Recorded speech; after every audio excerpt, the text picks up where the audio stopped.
most powerful Spider comes with a £450,000 price tag and one of the most iconic names in car history. But can the 849 Testarossa Spider live up to either? Join me to find out.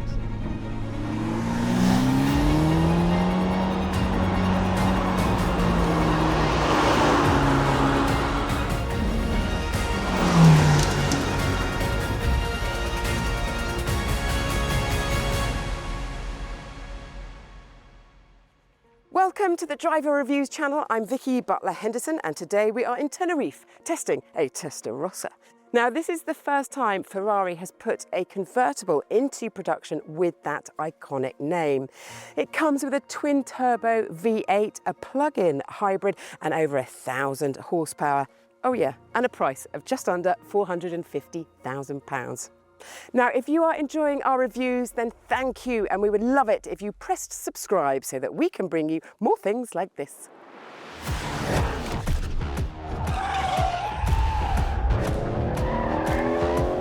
Hey!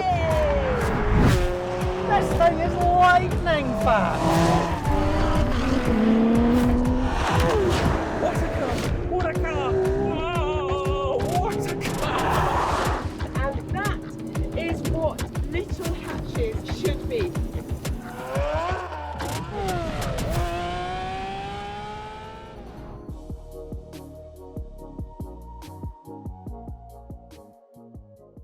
Now, let's unpack the name. 849 Testarossa Spider, to give it the full title.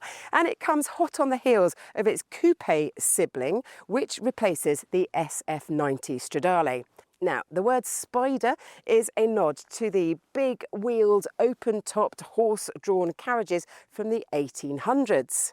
The numbers 849 announce the V8, and the 49 refers to the space in each of those 8 cylinders, as opposed to the actual 3.9 litre engine size. Man maths. And the origins of Testarossa meaning redhead, and that refers to the 1950s Ferrari race cars and their red painted go faster engine cam covers. The original version was the ultimate pin-up. Its unmissable wedge-shaped design and slatted sides still have the power to make grown-ups stop and stare.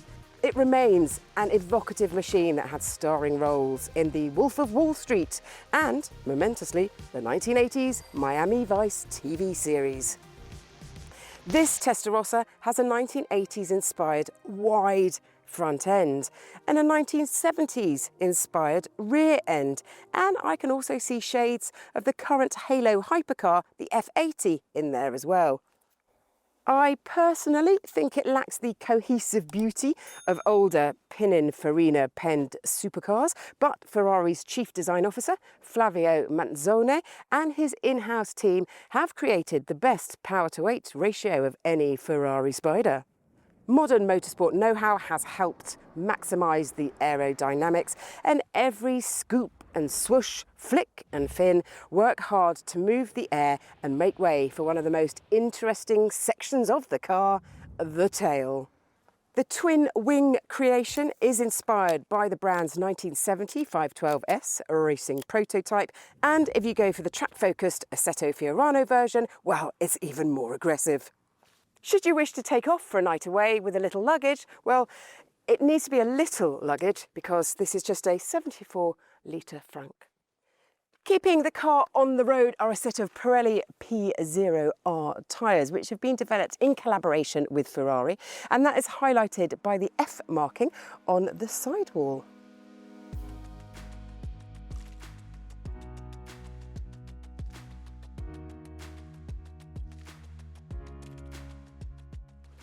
Let's cut to the chase here and talk about the main attraction of this car, the retractable hard-top roof. This can be opened or closed at speeds up to 30 miles an hour, and it takes 14 seconds to go up or down.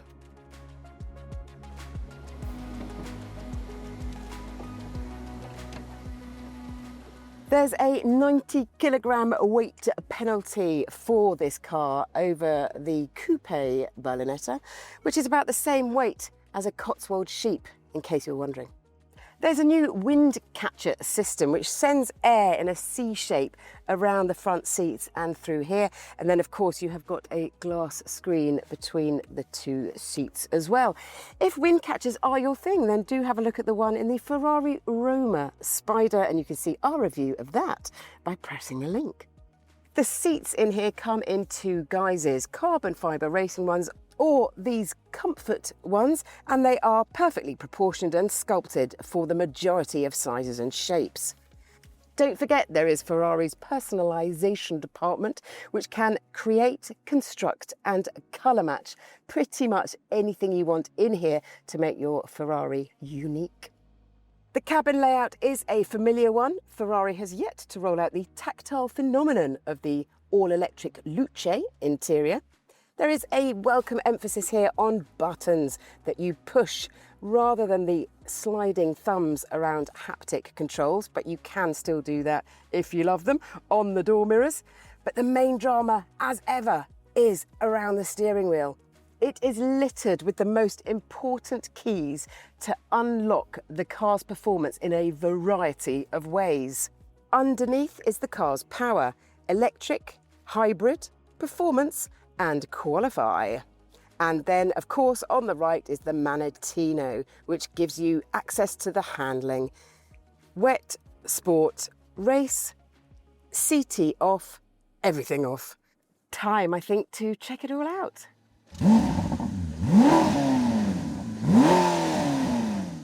Whatever car you drive, the only thing connecting you to the road or the track are the tiny contact patches on your tyres. So it is crucial to find the right set, but searching for them can be stressful and confusing. If you need help choosing new tyres for your car, then go to DriverReviews.com, where you will see thousands of reviews of all the top brands written by drivers just like you. Also, check out the winners of our latest Customer Choice Awards.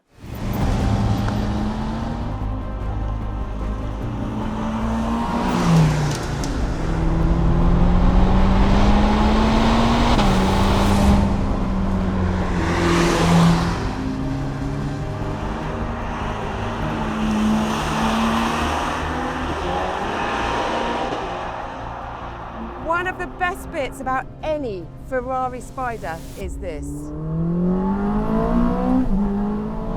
The noise! Oh! The V8 has got the biggest turbochargers ever fitted to a Ferrari. There are two electric motors at the front, there is one at the rear. It's got over 1,000 horsepower and 842 Newton meters of torque.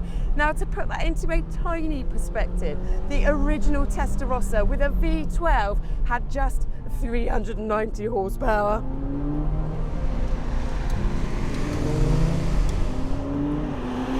There is so much going on, and it all combines to give an aggressive straight line bit of power. Now, 0 to 62 happens in 2.3 seconds, and yes, there is launch control that's idiot proof to use, and if you want to, this thing will go on to 205 miles per hour. Oh, I am so in my happy place.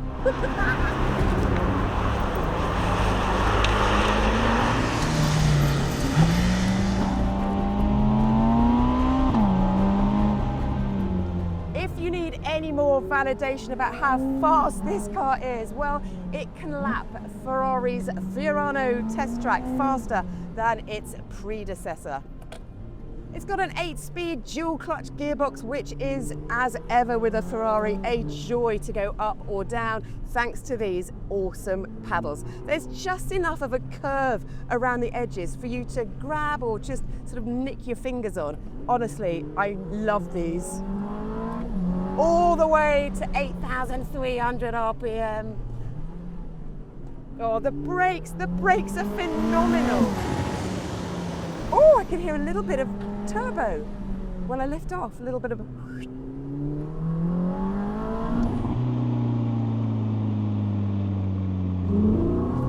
This car has the most advanced electronic control system of any Ferrari ever. And there's even more tech called FIVE, Ferrari Integrated Vehicle Estimator, as opposed to the 1990s boy band. And how does all of that feel? Well, this car has got the intimacy of a sports car and yet the savagery of a supercar. It's really good. It's really, really good. And what about that wind catcher system? Well, my bouffant is a little ruffled, but do you know what?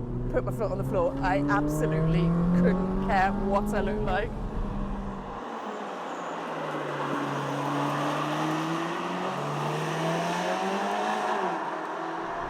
Now this car also has a stealth mode, yes. And it can go for 15 miles in electric mode, which is just enough to get you across the core streets of the heart of London. In this, guys, it is being powered by the electric motors on the front. So temporarily, I am driving a front wheel drive Ferrari. Words I don't think I've ever said before.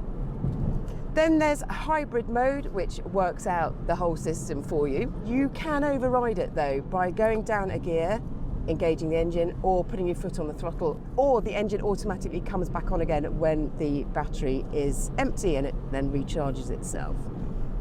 Then there's performance mode, which is probably my preferred one. So the engine is on, the electric motors are doing their thing, and also recharging the battery as well. So you've got that for when you do want electric power through villages or towns. And if that's not enough, there's qualifying mode, which gives you everything the car has got, but only for a limited amount of time, as in a qualifying session. You don't go out there pounding a track for the whole day, you just go out for a specific amount of time. Drop it back into performance mode though, and you can go pretty fast for a longer period of time.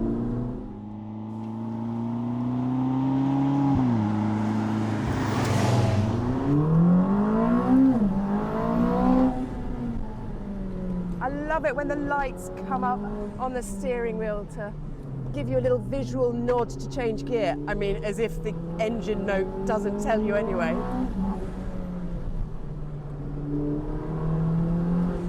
Yes, there it is. Push hard and you can hear the turbos. There is just no lag in the system whatsoever. So that electric unit sort of fills in any gaps that might have been there from turbo lag. It's a really impressive bit of kit. Also, the suspension's fantastic. I mean, I know I'm not on appalling British roads, but the damping is great. And it's still got that wonderful little bumpy road button, which I love, one of the best buttons of any car ever. Just press the Manatino and the suspension smooths out rough bumps.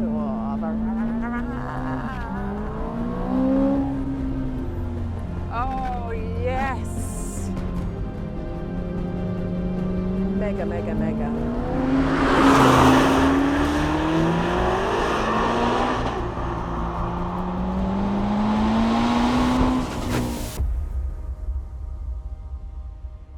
Even with that exotic rear end, I don't think it has got the visual impact of the original Testarossa. And here is a little bit of food for thought for you. For this price, you could buy the more practical 296 GT Spider sibling and have around £200,000 left over to buy that 1980s poster car. Now, this car is best experienced behind the wheel. It really is fantastic to drive, and it will be perfect for thrill seekers and tan lovers who want to own the most powerful open-air Ferrari ever. Thank you so much for watching Driver Reviews today. Please let us know your thoughts on the Ferrari in the comments section, and please press like and subscribe so you're notified each time we post something new.